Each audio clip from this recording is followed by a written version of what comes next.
તુલસીદાસજી કરે છે. તુલસીદાસજી પોતાની જાતને કિંકર કહે છે. કિંકર એટલે દાસ, સેવક, નોકર, ગુલામ માની અને હે રામચંદ્રજી તમે મને તમારો ગુલામ માની અને મારા પર કૃપા દ્રષ્ટિ કરો.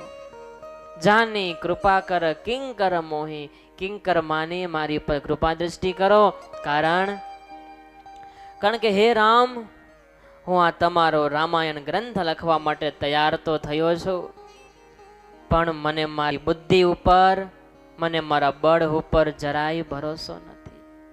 નિજ બલ બુદ્ધિ ભરોસા નહીં. તુલસીદાસજી કહે છે કે મને મારી બુદ્ધિ ઉપર, મને મારા બળ ઉપર ભરોસો નથી, માટે હે રામ જાની કૃપા કર કિંકર મોહી, મુજ પર તમે કૃપા કરો.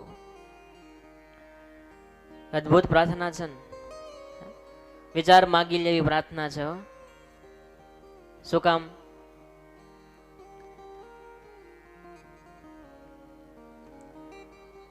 સામાન્ય રીતે ક્રિએશનને જોઈ અને ક્રિએટરનો ખ્યાલ આવી જાય, રચનાને જોઈ અને રચના કરતાનો ખ્યાલ આવી જાય આપણને.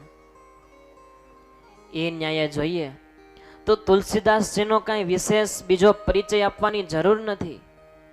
માત્ર આપણે એટલું સમજીએ કે અત્યાર સુધીનું હિન્દી ભાષામાં લખાયેલું સૌથી મોટું જો કોઈ કાવ્ય હોય ને અત્યાર સુધીનું હિન્દી ભાષાનું, તો એ છે આ તુલસીકૃત રામાયણ. એનાથી બીજું કોઈ મહાકાવ્ય અત્યાર સુધીમાં લખાણું નથી. તો આપણે વિચાર કરીએ કે આવા મહાકાવ્યની રચના કરનાર તુલસીદાસજી કેટલા મહાન હશે. સામાન્ય વ્યક્તિથી આવી મોટી રચના થાય નહીં. કેટલા મહાન હશે તુલસીદાસજી, છતાંય પોતે કેવા નિર્માની થઈ ગયા છે. શું કહે છે? નિજ બલ બુદ્ધિ ભરોસા નહીં. હે રામ, મને મારી બુદ્ધિ પર ભરોસો નથી. જેની પાસે આટલું જ્ઞાન છે, આટલું સારી કવિતાનું જે રચના કરી શકે, એ વ્યક્તિ એમ કહે છે કે ભગવાન મને મારી બુદ્ધિ ઉપર ભરોસો નથી.